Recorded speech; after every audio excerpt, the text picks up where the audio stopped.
If you believe the dead can return to haunt the living, you're not alone. According to one poll, 45% of Americans believe in ghosts, and 28% claim to actually have seen a ghost. As far back as we can trace human life, there's evidence that almost every culture has expressed curiosity about what comes after. Many people believe in them, but is there actually any proof that ghosts exist? I went to Buffalo, New York to talk to Joe Nickel, a paranormal investigator who's been trying to answer that question for almost 50 years. So in the hundreds of cases over his half-century of investigation, has he ever found anything that would make him believe in ghosts?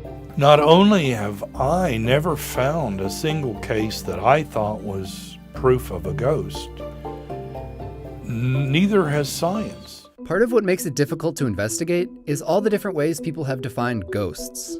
Books flying off of a shelf? Ghost. Orbs in photos? Ghost. Mysterious footsteps in the attic?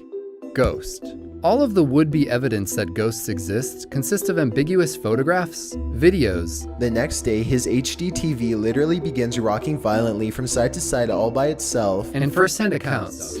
So there might not be any empirical scientific evidence that shows that ghosts exist, but that doesn't actually mean that you're crazy if you think you see one. There are plenty of logical explanations for paranormal experiences. One is infrasound, a sound that falls below the audible 20 Hz frequency. Infrasound can be produced by many things, including severe weather, humpback whales, or certain machinery like engines or fans. Researchers have hypothesized that exposure to infrasound can induce feelings of depression, chills, and the sense that somebody's presence is near you.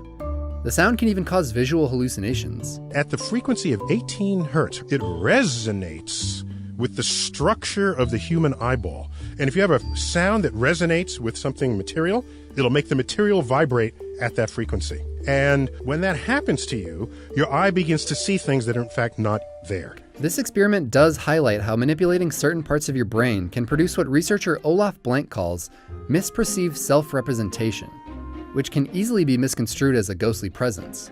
Sometimes even just a person's state of consciousness can make them feel or see presences. We can actually have people see ghosts, and those tend to be waking dreams that occur in the twilight between being fully asleep and fully awake. These kind of waking dreams can also be called sleep paralysis, which about 8% of people experience at some point in their lifetime. You feel like you're awake, but you're unable to move your body, and it's often accompanied by terrifying visuals like shadows, people, or even monsters, which, if you didn't know what was happening, would be easy to confuse for having seen a ghost.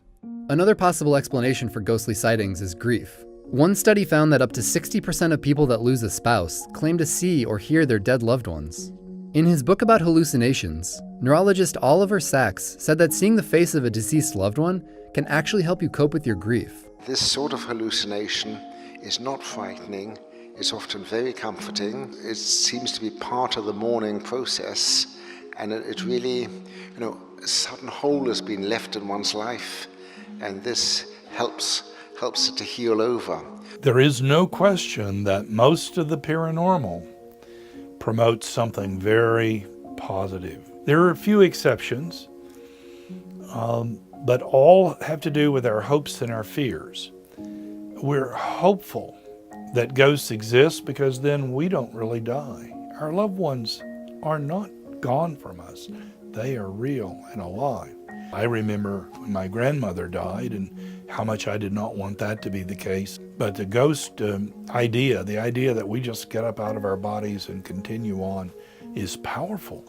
Because who doesn't have an instance in which he or she would say, I just wish I could have told my mother this one thing.